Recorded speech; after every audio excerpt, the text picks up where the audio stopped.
네, 교회되게라는 주제로 계속해서 말씀을 보고 있습니다. 에스겔 47장에서 시작해서 학개서 1장과 2장을 거쳐서 저희가 이제 느헤미야에 이르렀습니다. 이것은 이제 시간 순이기도 합니다. 하나님이 죄로 가득한 세상 가운데에서 하나님의 백성들을 부르셨고, 그 하나님의 백성들의 모습을 통해서 하나님의 존재를 드러내고자 하셨습니다.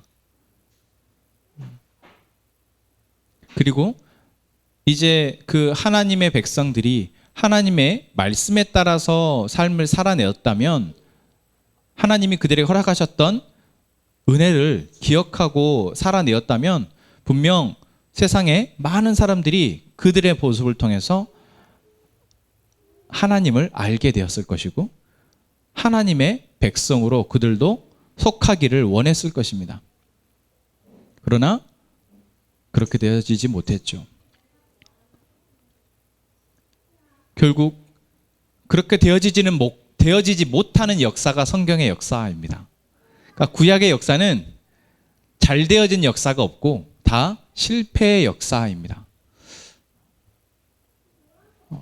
그 실패의 역사 가운데에서 하나님이 또 일으켜 세우시는 역사이기도 합니다. 그래서 에스겔 47장에서 무너진 성전을 다시 하나님께서 세우기를 원하신다라는 바람과, 그 성전을 통해서 하나님의 은혜가 세상으로 흘러가기를 원한다. 더러운 세상, 악으로 가득한 세상이 정화되어지기를 원한다. 그렇게 되게 할 것이다 라는 하나님의 꿈, 하나님의 목적을 보여주셨죠. 그리고 포로를 귀환하게 한 이스라엘 남유다의 백성들을 통해서 하나님은 다시 성전을 세우셨고, 그 성전을 통해서 하나님의 꿈, 하나님의 목표와 목적이 성취되기를 기대하셨을 것입니다. 우리가 지난 시간들을 통해서 이스라엘의 역사 가운데 그렇게 계획하셨던 그 하나님이 이 시간 우리의 교회에도 그대로 역사하신다라는 이야기를 나누었습니다. 그래서 우리가 세우고자 하는 교회는 각자의 생각을 잘 모아서 좋은 방향의 교회를 세우는 것이 아니라 하나님이 계획하시고 하나님이 목적하신 교회를 세워야 한다라는 것이죠.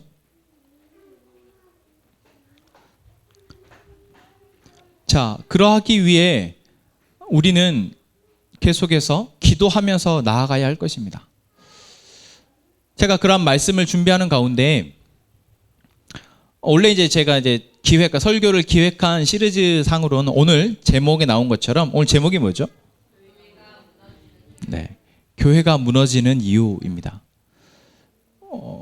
사실 이 말씀으로 준비를 하고 기획을 해서 이제 설교를 정리를 하는데 마음이 무너지더라고요.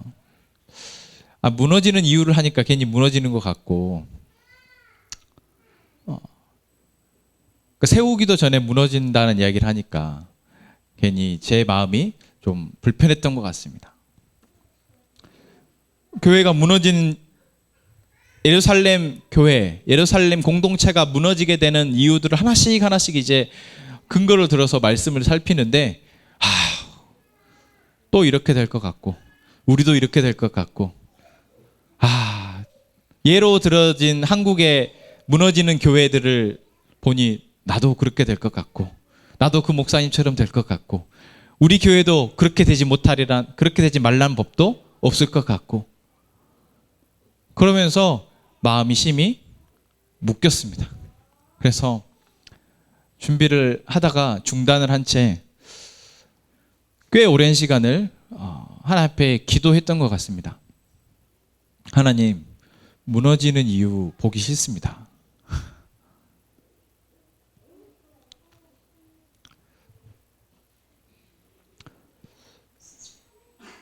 그때 하나님께서 주신 마음인지, 또 아니면 말씀이 나를 그렇게 이끌어 가시는지 알 수 없었으나, 또는 내가 정말 그러한 것을 원했는지 알 수 없으나, 하나님께서 오늘 우리에게 주시는 말씀의 제목을 교회가 무너지지 않는 이유로 바꾸셨습니다.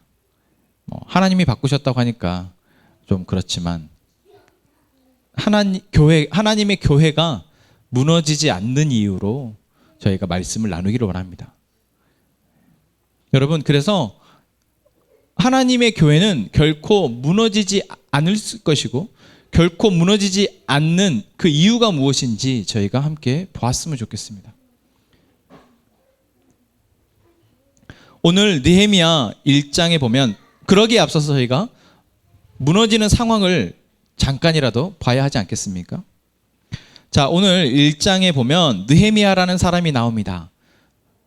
이 느헤미야라는 사람은 지금 바사 페르시아 왕국의 포로로 끌려와 있은 지 꽤 오랜 시간이 흐른, 그래서 이 느헤미야는 아마 이 페르시아에서 태어났을 가능성이 많습니다. 나이가 나오지 않으니까 느헤미야는 아마 페르시아에서 태어났을 것이고, 그러니까 포로기에 태어났을 것이고, 그 가운데 자기의 어떤 열심의 노력을 통해서 입심양명을 한 사람인 것으로 보입니다. 왜 그렇습니까? 11절에 보면 내가 왕의 술관원이 되었다라는 이야기를 통해서 알 수 있죠. 술관원이라는 것은 왕의 최측근입니다. 왜냐하면 왕이 우리나라도 그렇지만 그 당시에 고대 근동은 더더욱이나 이 술이 중요한 음료였기 때문에 그렇죠. 그래서 자주 마시고 하기 때문에 술을 맡은 사람은 자기가 가장 신임할 수 있는 사람으로 세울 수밖에 없어요. 왜냐하면 거기다 독을 타면 언제 죽을지 알 수 없으니까. 그러니까 느헤미야가 그 위치까지 올라갔다라는 것은 그만큼 본인이 본인의 삶 가운데에서 최선을 다했다라는 것을 알 수 있죠. 그래서 지금 그러니까 남유다의 백성들이 고레스 왕에 의해서 1차로 포로로 귀환하고 또 2차로 포로로 귀환한 뒤에에도 남아있는 사람이 바로 느헤미야였습니다. 왜요? 자기의 삶의 기반이 이제는 자기는 페르시아입니다. 그렇잖아요. 내 삶의 기반이 페르시아예요. 여러분, 내 삶의 기반을 내가 다 열심히 닦았는데 그거 다 두고 옛날 우리 아버지 고향이라고 해서 거기로 가겠습니까? 안 그러죠. 느헤미야가 그렇게 자기의 궁정에서 자기의 역할을 잘 감당하고 있는데 2절 말씀에 뭐라고 이야기하고 있습니까? 유다에서 소식이 들어옵니다. 그 소식이 무엇입니까? 3절 말씀에 큰 환난을 당했고 능욕을 받았고 예루살렘 성은 허물어지고 성문들이 불탔다 하는 이야기를 듣게 됩니다. 어마어마한 소식이죠. 사실 자기는 돌아가고 싶지 않아서 지금 이곳에 남아서 술 맡은 관원으로서 일을 하고 있는데 그냥 돌아간 사람들도 좀 잘 되었으면 좋겠는데 성전도 건축했다는 이야기도 들었고 이제 기반을 닦고 잘 살아갈 거라고 생각했었는데 자기의 동생이 와서 이야기해 주기를 그곳이 다 무너졌다. 환난을 당했고 예루살렘 성은 허물어졌고 성문들은 불타버렸다라고 이야기를 듣게 됩니다. 자, 여러분, 이 상황이 지금 어떤 상황일까요? 여러분, 우리는 지난 학개서를 통해서 하나님의 성전을 16년 동안이나 중단되었던 성전을 다시 재건하게 하셨고 성전이 완공되었다는 이야기까지 나누었습니다. 그래서 그 가운데 하나님의 영광이 함께 하셨고 이제 하나님의 백성들을 하나님께서 다시 세워가실 것을 우리는 기대하게 되었습니다. 물론 지난주에 말씀에서 하나님의 영광은 건물에 거하는 것이 아니고 사람들의 노력에 거하는 것이 아니라 무엇에 거한다고 했습니까? 하나님을 경외하는 사람들의 마음. 하나님을 잊지 않고 하나님이 누구신지를 잊지 않고 하나님을 계속해서 섬기며 그 말씀대로 살아가려고 하는 사람들의 모임 가운데에 하나님의 영광이 함께 하신다. 하나님은 그들의 삶을 통해서 하나님이 영광 받으신다라는 이야기를 지난주에 나누었습니다. 기억나시죠? 네, 영광스러운 교회라는 제목의 말씀입니다. 그랬기에 우리는 사실 그랬을 거라, 그들이 이제 그렇게 하나님의 은혜 아래 하나님이 약속하셨던 것처럼, 하나님이 환상을 통해서 에스겔에게 환상을 보여주셨던 것처럼 그렇게 사셨을 거라 생각을 하게 되지만 실제로 그러지 못했다라는 것을 우리는 오늘 본문을 통해서 알 수 있습니다. 그냥 조금 제대로 못 산 것이 아니라 큰 환난을 당했고 능욕을 받았고 예루살렘 성은 허물어져 붙고 성문은 불탔다라고 이야기하는 것이죠. 다시 말하면 하나님의 백성들의 공동체가 깨어져 버린 것입니다.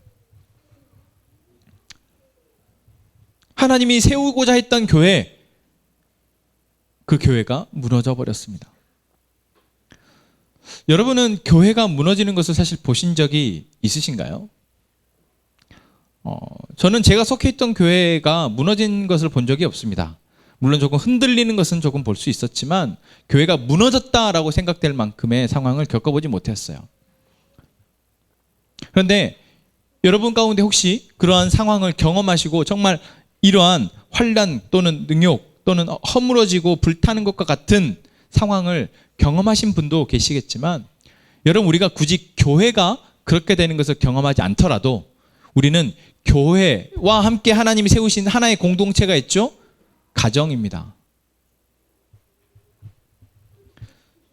우리는 가정이 무너졌을 때 또는 가정이 무너진 상황의 모습을 우리는 보면서, 아, 이스라엘 공동체, 하나님이 세우셨던 하나님의 백성들의 공동체가 무너졌을 때 이들이 어떠한 상황에 처했을지 짐작할 수 있습니다.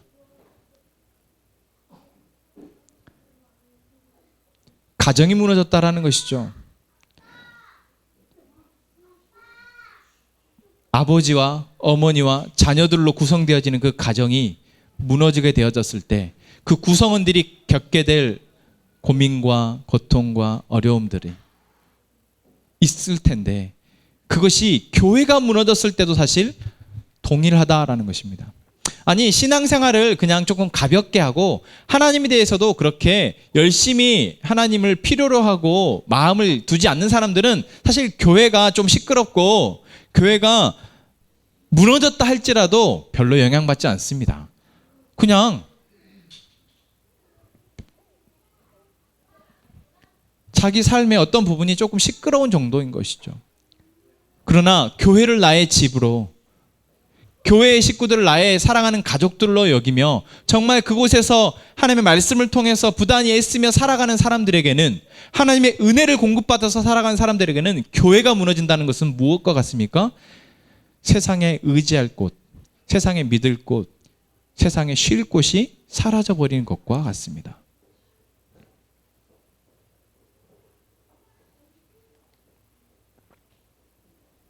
그리고 단순히 교회가 무너졌다라는 것은 내가 예배드릴 공간이 없어졌다거나 내가 말씀을 들을 통로가 없어졌다라는 차원을 뛰어넘어서 교회가 무너지게 되면, 하나님을 믿는 사람들은 교회가 무너지게 되면 무엇이 됩니까? 자기 삶이 무너질 수밖에 없습니다. 그래서 오늘 이 3절에 나온 환난을 당하고 능욕을 받았다는 것은 단순히 그들의 교회가 무너진 차원이 아니라 그들의 삶의 기반이 무너졌다라는 것을 말하는 것이죠. 여러분, 한번 상상해 보십시오. 여러분들에게 말씀이 들려지고 내가 가서 기도하고 내가 예배하고 사랑을 나눌 수 있는 교회 공동체가 없다면, 그 교회 공동체가 무너져 버렸다면, 무너진다면 여러분 어쩌실 것 같습니까?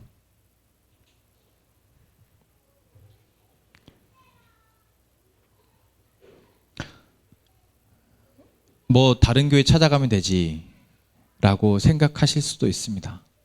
아니, 사실 그게 최선의 방책이기도 합니다. 그러나 여러분, 하나님의 교회는 이 땅에 여러 개가 있는 것 같지만 실상 이 땅에 하나님의 교회는 하나입니다. 하나님의 교회는 하나예요. 하나님을 경외하는 사람들이 하나님의 말씀을 따라 하나님 앞에서 살아가는 것처럼 살아가는 사람들의 모임이 교회입니다. 그래서 지역마다 그것이 좀 나눠져 있을 수 있고 예배의 형태는 다를 수 있고 하는 사역들이나 그 구성원들은 다를 수 있지만 교회는 하나입니다.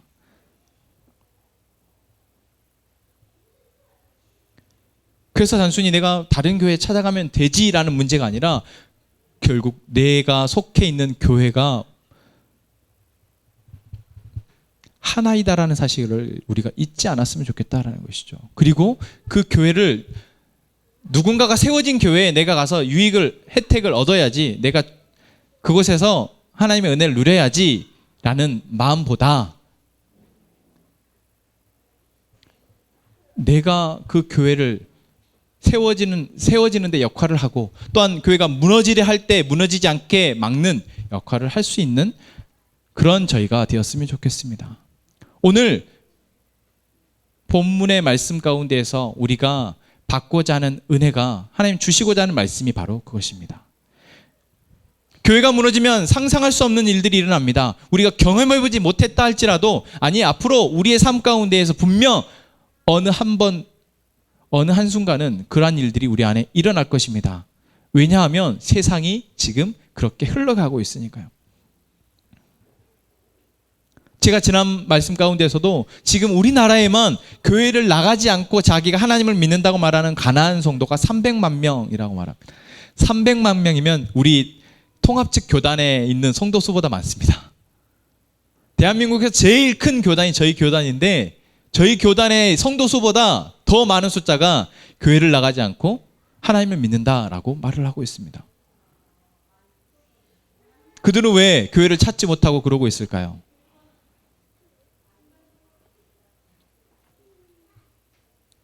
그들은 자기 집 옆에 교회가 없어서, 자기 주변에는 말씀을 잘 전해주는 목사님이 없어서, 자기 주변에는 예배드릴 공간이 없어서 그렇게 가난한 성도를 남아있을까요?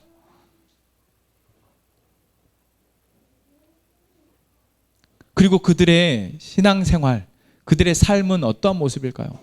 여러분, 남의 이야기가 아니라 우리에게 닥쳐지는 일입니다. 언젠가는 우리에게 일어날 수 있고 우리 주변에 있는 이웃들에게 일어날 수 있는 일, 우리의 가족들에게 일어날 수 있는 일이 교회가 무너진 현상입니다.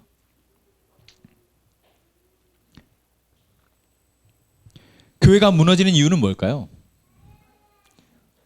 제가 너무 짧게 간략하게 한다고 그랬는데, 교회가 무너지는 이유는 크게 얘기하면 외부적 요인과 내부적 요인이 있습니다. 오늘 이 느헤미야서는 이제 3차로 이러한 소식을 듣고 나서, 오늘 느헤미야가 그래도 너무 가슴 아파서 자기가 뭔가 해야겠다라는 마음이 올라온 느헤미야가 이제 다시 예루살렘 땅으로 돌아가는 것에서 시작됩니다. 그리고 돌아가서 다시 하나님의 이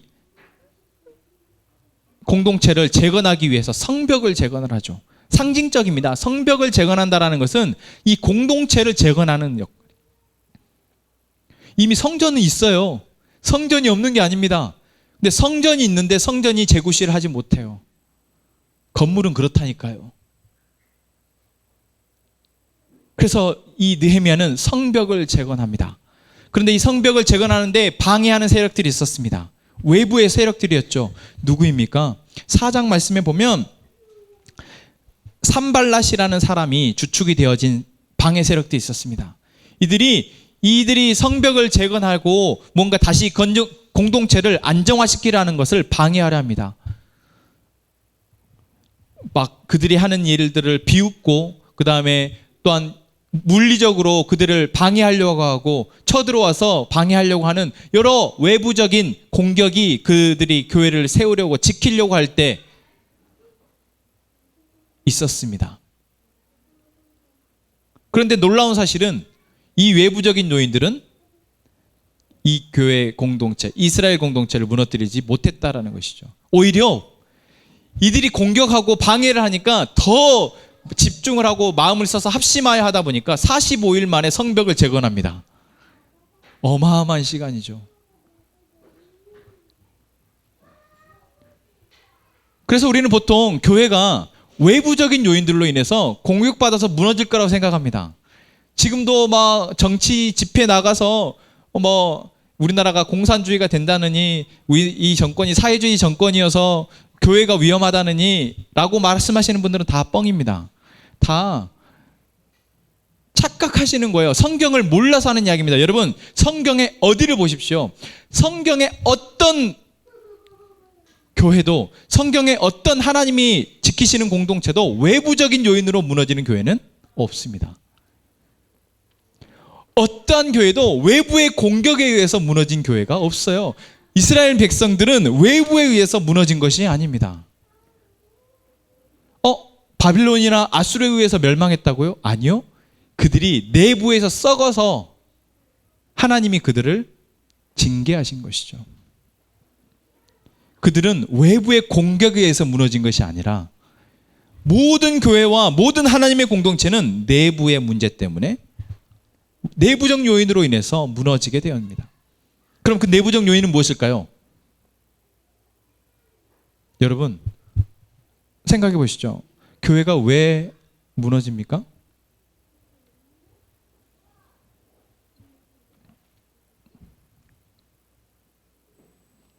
왜 무너지죠? 교회 안에 있는 사람들 때문입니다. 교회를 구성한 공동체원들 때문에 교회는 무너지게 되어 있습니다. 그럼 그 공동체원이 무엇을 해서요? 공동체원이 교회를 벽돌을 무너뜨립니까? 아니죠. 그 공동체원이 갖는 마음들 때문에 교회는 무너지게 되어 있습니다. 그 마음이 어디에서 벗어났기 때문에요? 하나님을 경외하고 하나님의 말씀대로 내 삶을 살아가고자 하는 거기에서 조금이라도 벗어나면 그 교회는 균열이 생기기 시작하고 그 교회는 무너지게 됩니다. 그러한 현상들이 무엇으로 나타납니까? 반목이죠. 다투입니다. 서로의 의견 충돌에 의해서 다투게 됩니다. 서로가 사랑하지 못하고 서로가 자기의 이익을 위해서 오히려 자기의 공동체원을 이용하고 자기의 이익을 위해서 자기의 공동체원을 오히려 사람 부리듯 부리며 하는 모습들이 교회 안에서 나타나게 되죠. 하나님의 말씀이 그렇습니까? 아니요. 하나님의 말씀은 결코 형제를 억압하고 착취하고 형제의 것을 빼앗으라 말하지 않습니다. 하지만 5장 말씀에 보면 느헤미야 5장 말씀에 나온 이야기가 그렇습니다. 느헤미야가 와서 보니까 이들이 하는 행태가 가난한 사람들을 더 착취하고 억압하고 돈 있고 힘 있는 사람들은 그들의 것을 빼앗고 그들에게 고리로 이자를 빌려줘서 그들의 모든 재산을 다 빼앗고 그들을 종으로 삼는 거예요. 그게 이스라엘 공동체 안에서 회복되어지고 다시 재건되어진 이스라엘 공동체 안에서 일어난 일이었습니다.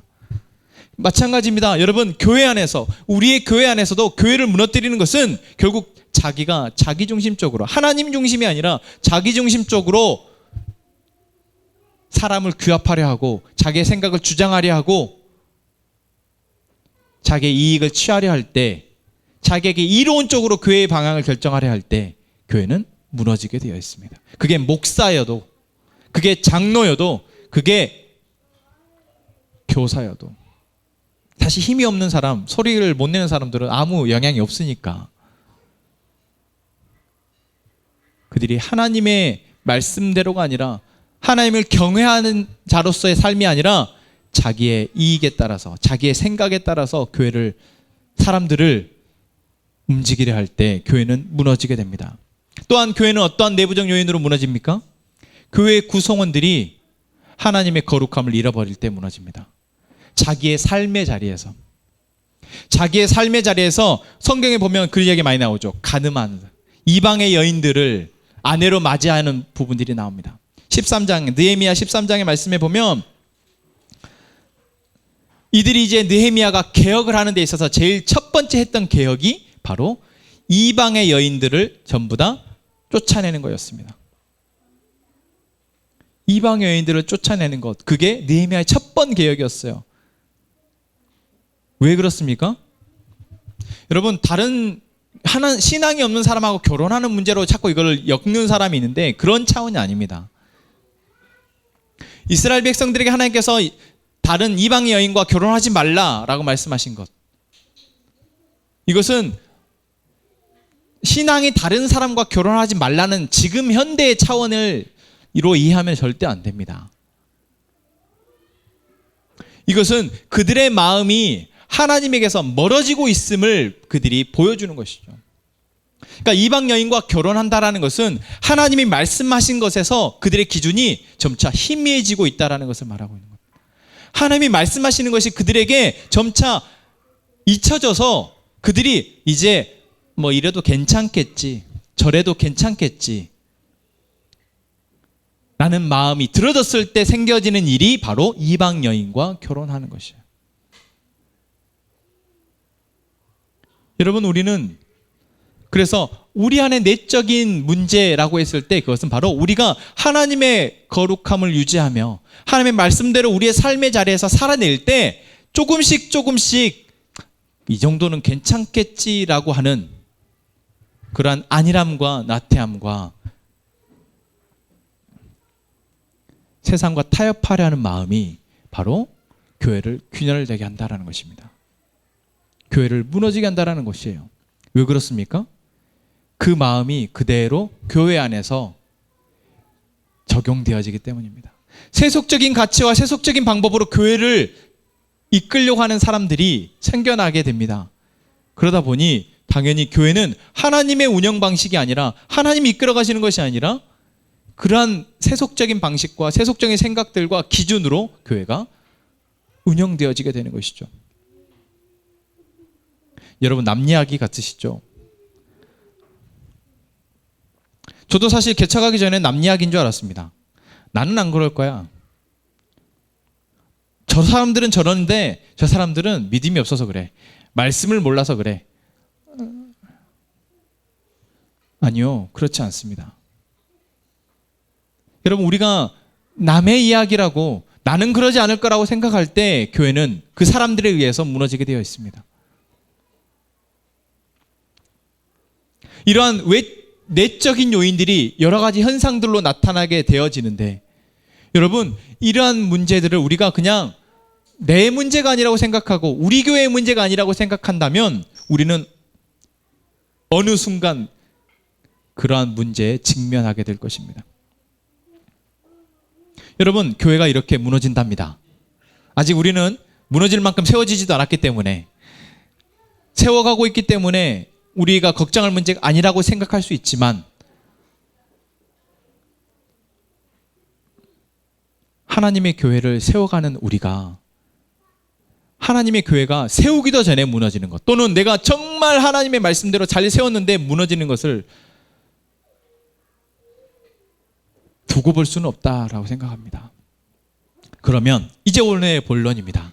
하나님의 교회가 이렇게 수없이도 무너져가고 있는데, 이 대한민국 땅에만 해도 수많은 교회들이 무너져가고 그 교회들이 무너진 것으로 인해 많은 성도들이 고통당하고 있는데, 그럼 하나님의 교회가 무너지지 않는, 하나님이 교회를 무너뜨리시지 않는 방법, 그 이유는 무엇이냐라는 것입니다. 다시 오늘의 본문인 느헤미야 1장으로 돌아오겠습니다. 오늘 느헤미야가 자기 고향에서의 소식, 예루살렘이 무너졌고 성벽이 허물어져서 불탔다라는 소식, 그래서 그곳에 사는 사람들이 환난을 당하고 능욕을 받았다라는 이 소식을 들었을 때 느헤미야가 어떻게 합니까? 4절 말씀입니다. 같이 한번 읽겠습니다.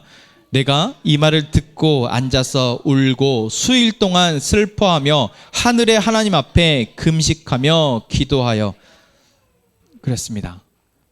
결론부터 말씀드리자면 하나님의 교회가 무너지지 않는 이유는 바로 느헤미야와 같은 사람 때문입니다.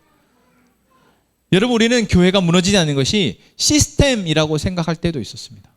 그래서 조직을 잘 정비하고 교회 안에 어떤 잘 구성되어진 조직과 목회자와 장로 조직과 그 다음에 각 부서의 조직과 이런 것들이 있으면, 시스템이 되어지면 교회가 무너지지 않을 거라고 생각해서 촘촘하게 시스템을 구성하고 그 안에 양육의 시스템들을 잘 만들어가는 노력들을 지금까지 교회가 해왔습니다.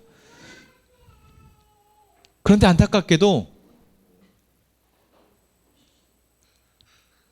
그렇게 해서 무너지지 않았다는 교회가 없습니다. 이 땅에 존재했던 모든 교회, 100%의 교회가 무너집니다. 그러니까 그 한 교회는 무너질 수 있어요. 무너집니다. 우리가 지금 함께 행복한 교회는 반드시 무너집니다. 우리가 그것을 두려워하고 이 교회가 흔들릴 것을 두려워한다면 여러분, 제가 장담합니다. 함께 행복한 교회는 무너집니다. 이 땅에 존재하는 그 어떤 건강한 교회도 다 무너집니다. 그런데 하나님의 교회는 무너지지 않습니다. 우리가 이것을 전제하고 가야 해요. 우리 교회요, 반드시 무너집니다. 여러분들이 생각하는 그 좋은 교회, 그 좋은 목사님 반드시 무너집니다. 이 땅에 존재하는 모든 교회와 사람들은 다 무너집니다. 언젠가 한 번은 무너지게 됩니다. 그러면 제가 하나님의 교회는 무너지지 않는다라고 말씀드린 이유 무엇입니까? 바로 오늘 느헤미야에게 역사하셨던 하나님, 느헤미야와 같은 사람을, 우리는 지금 느헤미야가 이미 술 맡은 관원이 되어서 뭔가 한자리 하면서 살고 있는 모습에서부터 보지만 그 전의 과정 가운데에서 준비하셨던, 느헤미야를 준비하시고 느헤미야로 하여금 이 소식을 들었을 때 울며 회개하며 금식하며 기도하게 하신 그 하나님이 계시기에 하나님의 교회는 무너지지 않는다라는 것입니다. 그리고 누군가는 반드시 하나님이 이 말씀하실 때, 하나님이 교회가 무너진다는 이야기를 들을 때, 이 세상에 악으로 가득히 있다는 이야기를 들을 때 누군가는 이렇게 이 땅의 죄를 함께 아파하고 회개하며 기도하는 사람들이 있기 때문에 하나님의 교회는 무너지지 않는다라는 것입니다. 여러분, 저는 그래서 이 함께 행복한 교회가 무너진다라고 말씀드렸습니다. 아니, 무너질 것입니다. 그런데 무너진 것을 보고 싶지는 않습니다.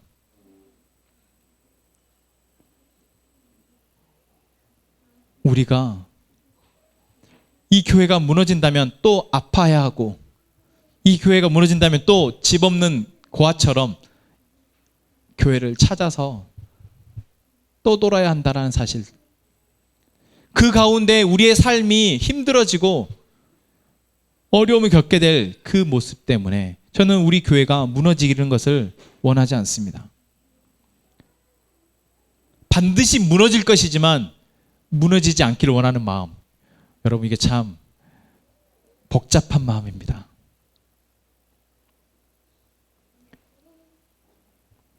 저는 하나님이 우리 교회가 무너지기 전에 오셨으면 좋겠습니다. 이건 여담이었고, 우리 교회가 무너지지 않게 하기 위해서 결국 우리가, 하나님의 교회를 세워갈 우리가 해야 할 것은 무엇입니까? 느헤미야와 같은 사람이 되어지는 것입니다. 느헤미야가 그럼 어떤 사람일까요? 이 느헤미야의 과거는 알 수 없습니다. 하지만 어떠한 문제 상황, 교회가 어려움을 청하고 어떠한 하나님의 백성들의 삶이 어려움에 처했을 때 그것에 아파할 줄 아는 사람이었습니다. 여러분, 이게 쉬운 일 같지만 사실 쉽지 않은 일입니다. 누군가가 힘들다고 말하고 누군가 아파한다고 말하는데, 여러분, 그때 여러분이 어떠한 마음을 갖는지 한번 보십시오. 어떠할 때는 그렇구나, 내가 함께 아파하고 그 사람을 위로하고 그 사람을 도울 수 있는 일을 하는 때가 있지만, 또 어떤 때는 나도 아픈데 저 사람도 아프대? 왜 그런데? 이럴 때가 있습니다. 또 누군가가 아프다고 말할 때 그 사람의 아픔에 대해서 마음이 다쳐버리고 오히려 더 차갑게 식어버릴 때도 있습니다. 여러분, 어떠한 사람이 되고 싶으십니까? 여러분, 우리는 누군가가 아프다 말할 때 그것에 함께 아파할 수 있는 사람이 되기를 원합니다. 그것은 그냥 내가 항상 그런 사람이어서가 아니라 내가 계속 그런 사람이 될 수 있는 그런 사람이 될 수 있도록 하나님이 우리를 만들어 주셔야 하는 것이죠. 하나님 우리에게 은혜를 베푸시지 않으시면, 내가 마음이 건강하지 못하고 내 육체가 건강하지 못하면 사실 누군가가 아프다고 할 때, 누군가가 공경에 처했다고 할 때 사실 그것을 함께 아파할 수 없습니다. 그것을 위해서 내가 몸을 움직일 수 없습니다. 느헤미야가 술 맡은 관원이었기 때문에 자기의 삶이 지금 그래도 안정적이고 누군가가 아프다 할 때 그것에 대해서 함께 공감하고 그것을 위해서 무엇을 할 수 있었기 때문에 느헤미야가 써졌다라는 것을 우리는 잊지 않았으면 좋겠습니다.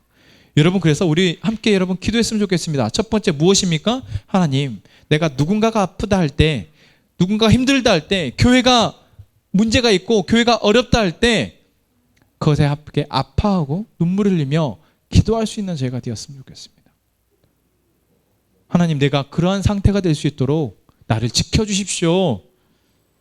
하나님, 나의 삶을 지켜주시고 나의 마음을 지켜주시고 내가 그런 사람이 될 수 있도록 나를 도와주십시오. 여러분, 그것이 우리의 정말 중요한 기도가 되기를 원합니다. 느헤미야와 같다라는 것은 바로 첫 번째 그러한 모습이 우리 안에 있다라는 것입니다. 그것은, 그리고 두 번째 무엇입니까? 느헤미야는 자기가 무엇을 해야 할지 알았던 사람입니다. 여러분, 느헤미야가 무엇을 했습니까? 그 다음 구절에 나옵니다. 느헤미야는 지금 이 상황이 무엇 때문에 생긴 일인지를 알고 있었습니다. 지금 예루살렘에서 있어진 이 일이 무엇 때문에 발생한 일인지 느헤미야는 알고 있었습니다. 무엇 때문이었습니까? 그 뒤에 나오죠. 7절, 6절부터 보면은 이렇게 이야기하고 있습니다. 나와 내 아버지의 집이 범죄하여 주를 향하여 크게 악을 행하여 주께서 주의 종 모세에게 명령하신 계명과 율례와 규례를 지키지 아니하였나이다. 느헤미야는 이 문제, 이 상황이, 교회가 무너지는 이 상황, 교회가 무너져서 황폐케 된 이 상황이 무엇 때문이었는지를 알고 있었기 때문에 하나님 앞에 그것을 놓고 회개하고 기도합니다. 그리고 느헤미야는 왜 지금 이스라엘 공동체가 이렇게 황폐케 되었는지를 알고 있었기 때문에 돌아가서도 가장 먼저 그들에게 너희들이 지금 이웃을 압제하고 있구나. 너희가 지금 하나님 앞에 그것이 죄를 범하는 것이다 라고 5장 말씀에 보면은 이야기를 합니다.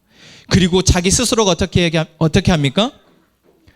5장 14절 말씀부터 보면은 느헤미야가 자기가 총독으로 일하는 그 기간 동안 12년 동안 자기 총독의 녹봉을 받지 않습니다.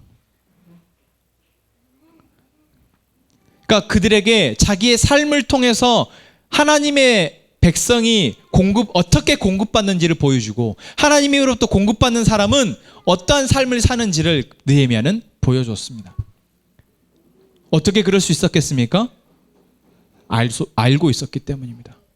하나님이 교회가 무너진 이유를 알고 있었고 다시 무너진 교회를 회복하기 위해서 정돈해야 될 것이 무엇인지 느헤미야는 알고 있었기 때문입니다. 우리는 교회를 고쳐보겠다고 말하는 사람, 교회를 갱신해보겠다고 말하는 사람들을 참 많이 만납니다. 이 교회는 문제야, 이 교회가 이렇게 되면 안 돼 라고 말하는 사람들을 참 많이 보게 됩니다. 특히 교회가 시끄러울 때 그런 사람들은 엄청 목소리를 크게 외칩니다. 그런데 정작 그 사람들은 무엇을 회개해야 되는지, 무엇이 문제인지를 정확하게 보기보다는 자기 눈에 거슬리는 것을 틀렸다라고 말하는 것을 보게 됩니다. 여러분,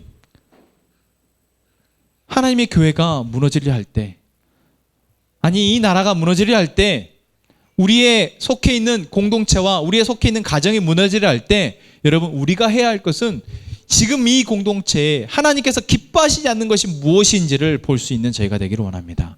내가 보기 싫은 것 말고, 내가 틀렸다고 생각하는 것 말고 하나님이 기뻐하시지 않는 것을 볼 수 있는,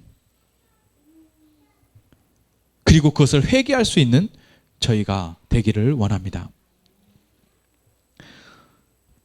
그리고 이제 마지막 하나는 다음 주에 얘기하겠습니다. 하나님의 교회가 무너지지 않기 위해, 하나님의 교회가 무너지지 않는 이유, 그 이유는 마지막 세 번째 이유는 다음 주에. 여러분, 하나님의 교회, 하나님이 세우시는 이 함께 행복한 교회는 무너질 것입니다. 하지만 하나님을 경외하고 느헤미야와 같이 위기의 상황 가운데에서 하나님 앞에 함께 기도하고 아파하고 그리고 무엇을 해야 할지 알며 그것으로 자기가 본을 보이며 살아가는 사람이 있을 때 또한 하나님의 교회, 이 함께 행복한 교회는 무너지지 않을 것입니다. 가장 먼저 제가 그 역할을 감당해야죠. 가장 먼저 제가 그 역할을 감당하려고 저도 부단히 애쓰겠습니다. 또한 여러분이 느헤미야와 같은 한 사람이 되어주시기를 간절히 부탁드립니다. 그렇게 우리가 함께 이 교회가 든든히 세워져 가고 또한 이 교회가 혹시 혹여 흔들리게 될 때 내가 느헤미야와 같이 누군가를 위해서 함께 아파하고 누군가를 위해서 기도하고 이 공동체를 함께 세워가는 우리가 되기를 소망합니다. 이 시간 우리 함께 우리가 처음 불렀던 찬양 하시고 우리 성찬의 자리로 함께 참여하겠습니다.